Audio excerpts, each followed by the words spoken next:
Of all things, when we were coming down the mountain one morning, we saw this truck coming down the mountain, though we don't know where he started.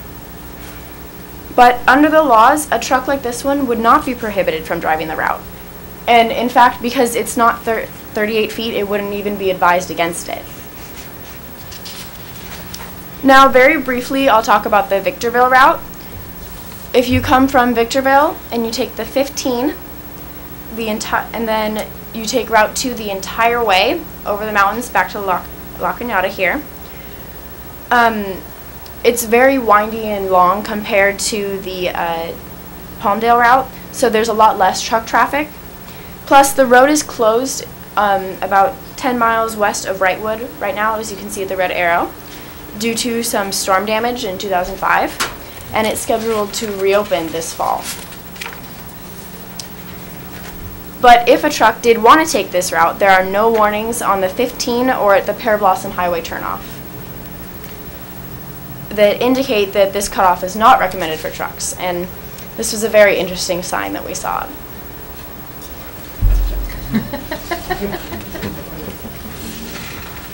There's also something that you should know about the Victorville route if you don't already.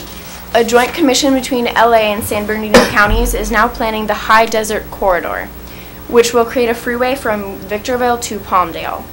The website says that they have federal funds and that they are in preliminary engineering stages and are conducting environmental studies. So what does this mean? Trucks that might otherwise not like taking the long Victorville route over the crest here will now be able to just go straight on the freeway into the Palmdale area from Victorville.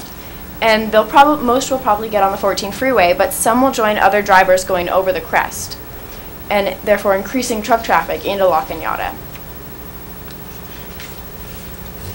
Now I have 3 brief slides on the escape routes and barriers here in La Cañada. The driver in last September's accident may have been able to slow himself down by entering the median gravel area on Angeles Crest Highway just past Green Lane. He did not do so, but in past accidents, drivers have done so. According to Mr. Zandvliet, this particular place would not make the most effective truck escape route. One of the places that Mr. Zandvliet is suggesting for an escape lane is at the Orange Gate just past the Country Club at the big pullout area here, before trucks come into downtown La Cañada.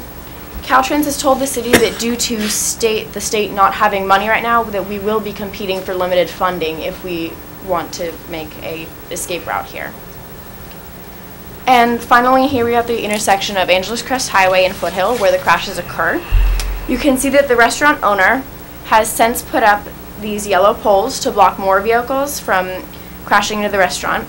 And Vida Verde, the small business next door, has inquired with the city about installing a lamp post such as this one in front of their building, but they aren't made for blocking vehicles, and according to Mr. Zandvliet, they're actually made to break away when a vehicle hits them, so that wouldn't really be a good solution.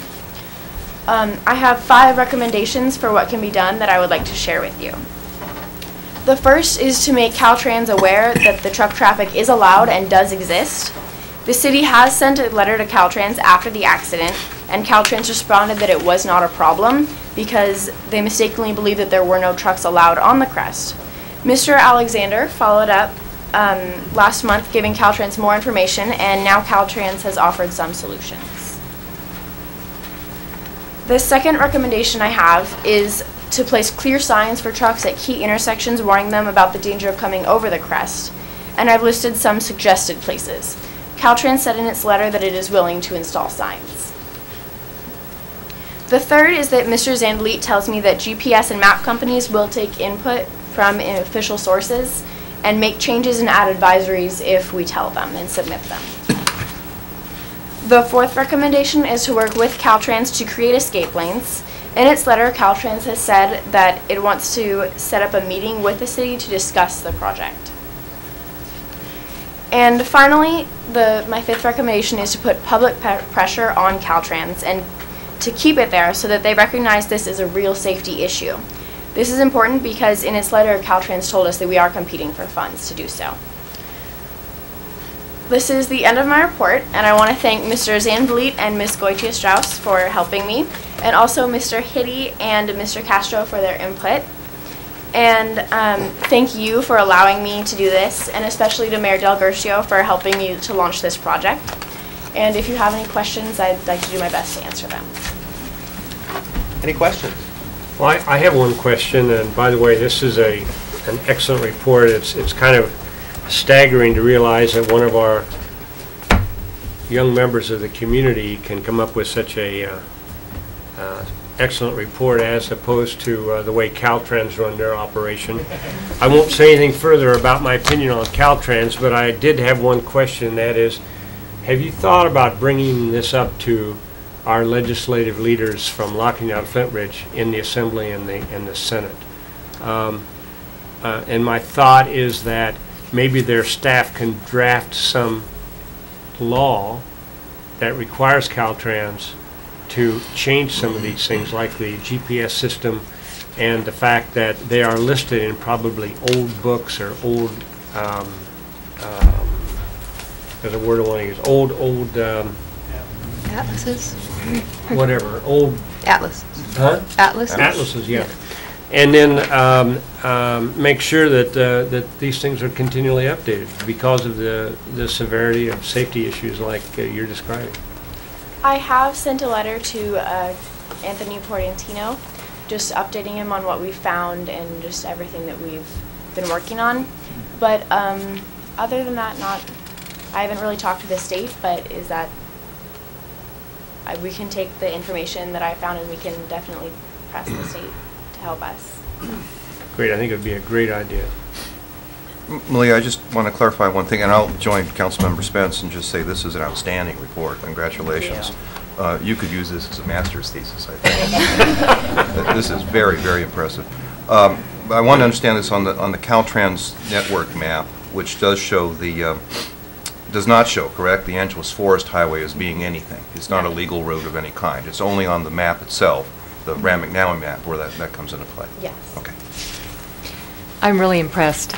This is wonderful.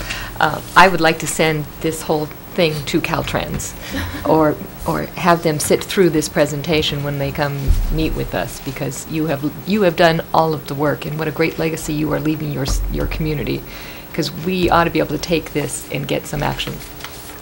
So thank you very much. Excuse me, Mr. Mayor, I'm assuming that she received a draft of the letter that was sent to Caltrans today. Is that true? No, that's a draft. That has not been sent yet. That's just information for the council. So I wanted to wait until we had the input tonight before we finalized this letter and then sent it off. Okay. I think we should send this with that Sure. the letter. I agree. I agree. It's laid out Absolutely. beautifully. Absolutely agree. They probably won't be able to understand it, but No, it's much too clear. It's much too clear.